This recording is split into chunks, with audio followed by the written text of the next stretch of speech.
Welcome back, Indiana Sports Beat Radio. Here on this Wednesday, we've made it to the halfway point, April 5, and we are joined by the great one, Bob Kravitz from The Athletic. Robert, how are you today, sir? I'm fabulous, man. It's not a golf day, man. It's because the skies are going to open up anytime now.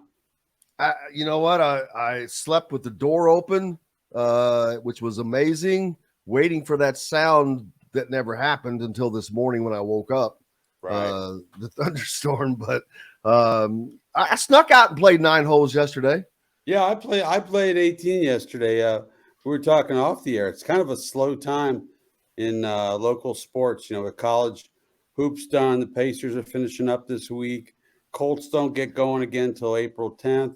So it's a little slow. So it's time for Bob to play some golf. Bad golf.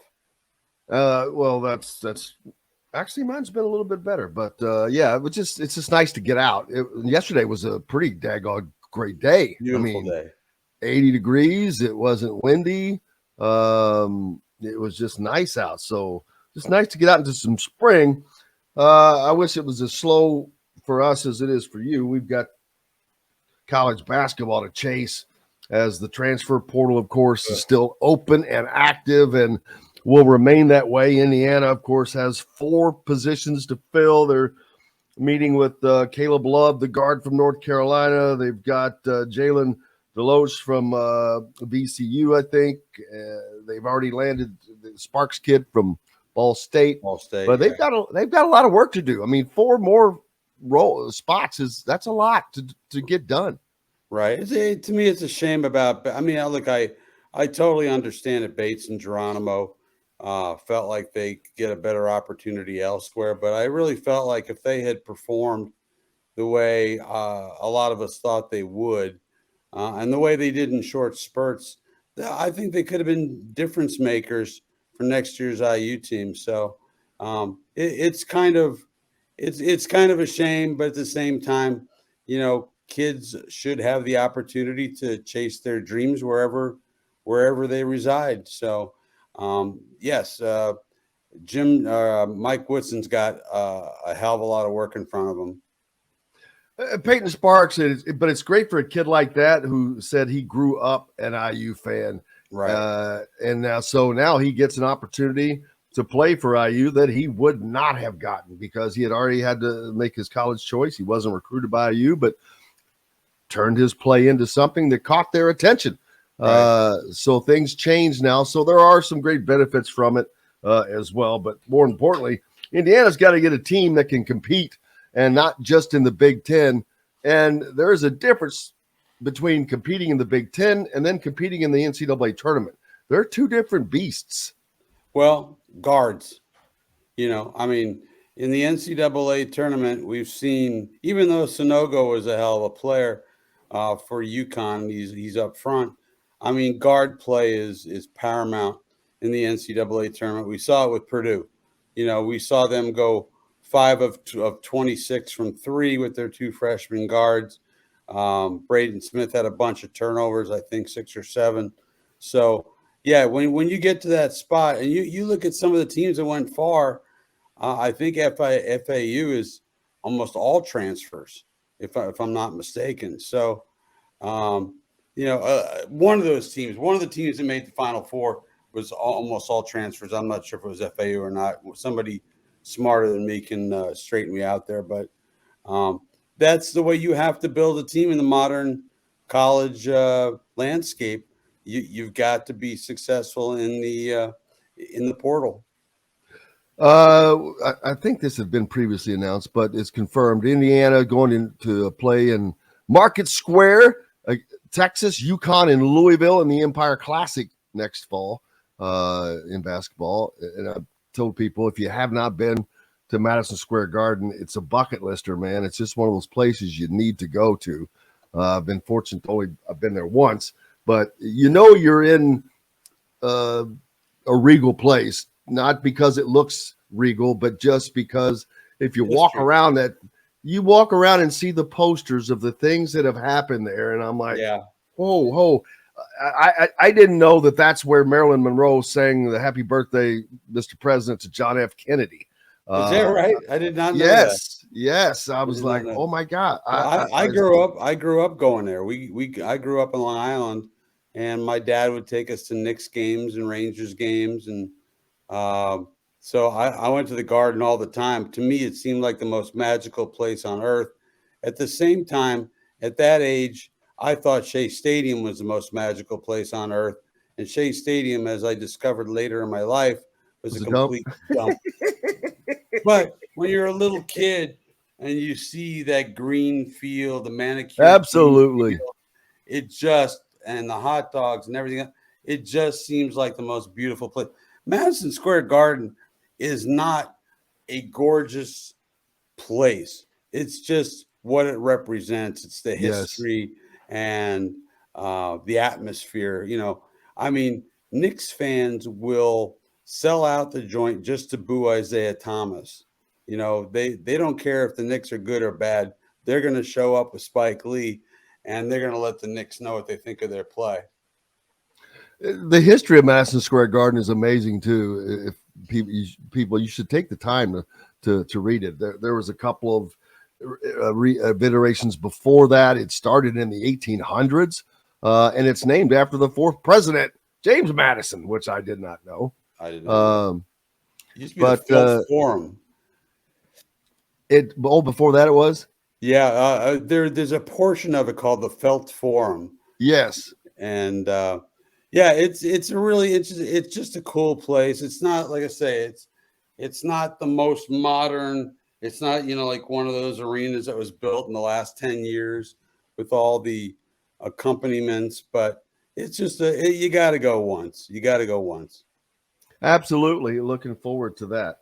Let's see. In addition to that, we've mentioned early Indiana football and the Colts. Neither know who their quarterback is going to be next year. Not a clue. And that seems a little dangerous being this time where we are.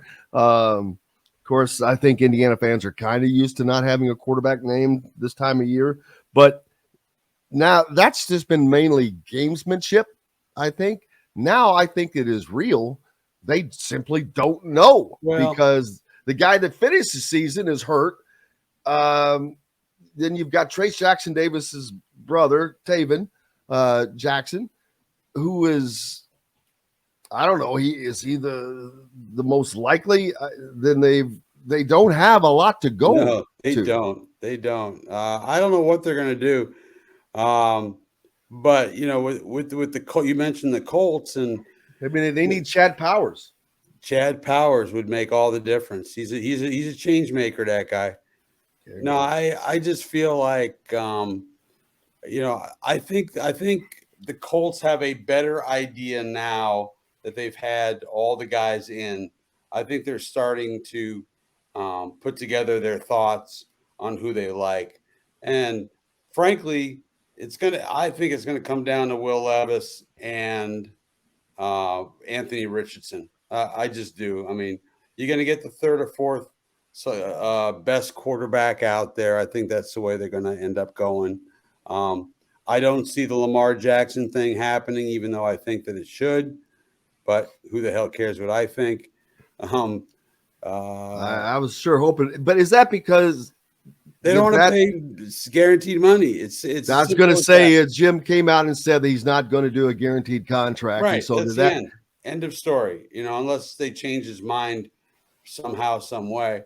But one thing they need to do is move up to 3, because in the third spot right now, it's Arizona, and some quarterback needy team is going to move up, whether that's the Las Vegas Raiders or the Atlanta Falcons.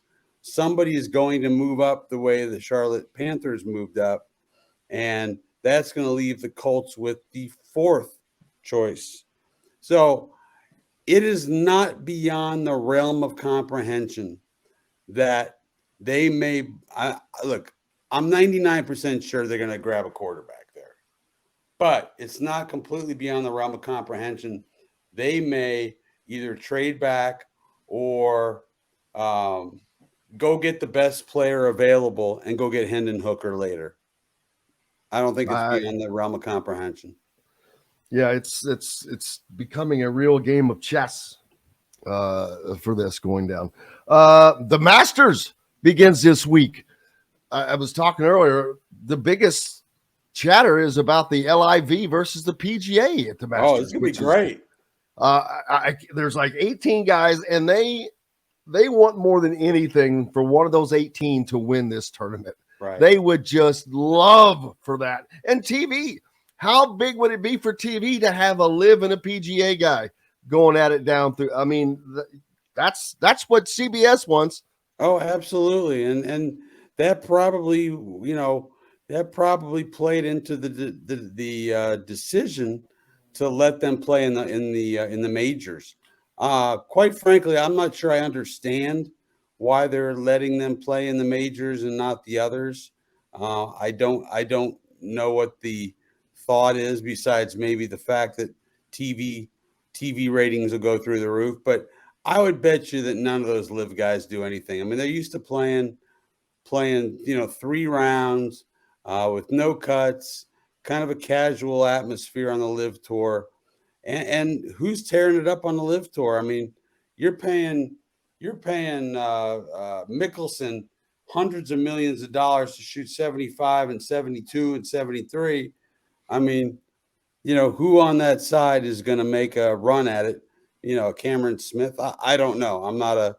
I love playing golf, but I'm not an expert, at covering it. But if it does come down to a Sunday and you've got a PGA guy and a LIV guy, it's going to get real interesting. Yeah. Does the PGA, they don't control all four? Well, definitely don't control the Open. Right. But do they control even the Masters on who's allowed to play in that one? I think that's completely up to the Masters. As is the U.S. Open, because that's how they're able to get around it. Now, the only one, though, is the PGA. The PGA, isn't that? That's one of the PGA, majors that is completely under the. Now they're letting them play in that, which is that's the. Why you wonder if they're trying to. I don't know why they're doing it. I have no idea. But it could be hell of a theater. Absolutely. So what do you do now besides just play golf and work on that zero handicap? I'm going to Pacers tonight and kind of doing a wrap up of their season, what they did well, where they need to go. That'll appear probably Thursday afternoon. And actually WNBA is kind of interesting. I mean, the Fever have the first pick in the draft. It's going to be Aaliyah Boston.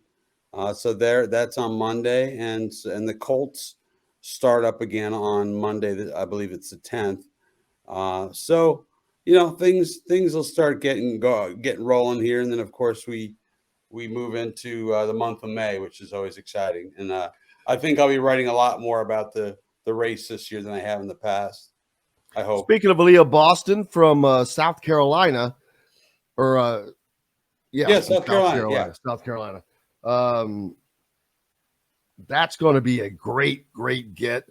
Do they have another pick that's high enough where they could potentially get Grace Berger? Because I know that there was talk about that, but I don't know if they have another. Yeah, I'm not sure. You're not talking to an expert in that area. I just know they got number one. Is Grace Berger considered a first round draft pick? I don't know. Yeah, I don't either. I haven't looked at mocks.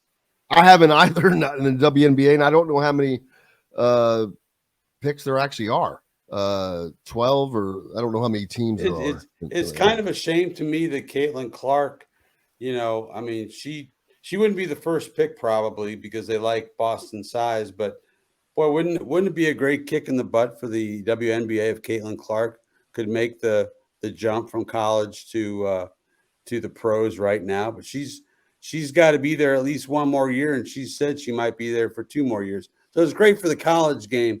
But that's because she's making more money. Probably making more money, and she doesn't want to have to go overseas to make cash. So, it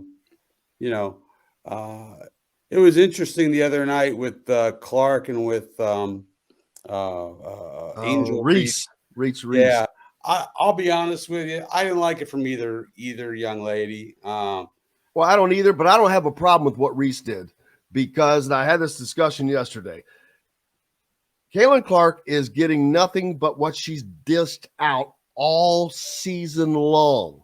I've seen her do that stuff all year long. Oh yeah, I've seen her in press conferences not give other teams credit, and I'm like, I don't have a problem with what Reese did. If I was kicking her butt after what she did, I would have done the same thing. Maybe that makes me bad. I don't know, but I'm going to give it right back to her. I'm going to say right there, baby. Yeah, I mean, I thought she was a little overboard.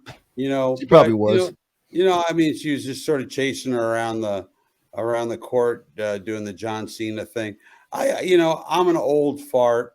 I still think there's room for sportsmanship or sportswomanship in these games. And again, I'm an old guy. I have a different approach to this. I grew up with act like you've been there before, stuff like that. But it doesn't bother me. I thought it was not out of character, but I just thought it was unnecessary by both of them. Oh, without question. It gets a little stupid. Indiana baseball and softball have had I know this is not something you covered, but an incredible starts to their years. I don't know if the softball team has lost yet. Last I knew that they had won 16 straight or 19 straight maybe, and the men's baseball team had won 16 or 17 straight home games. Pretty good start to the season. I would say so. And that's everything I have to add on that subject.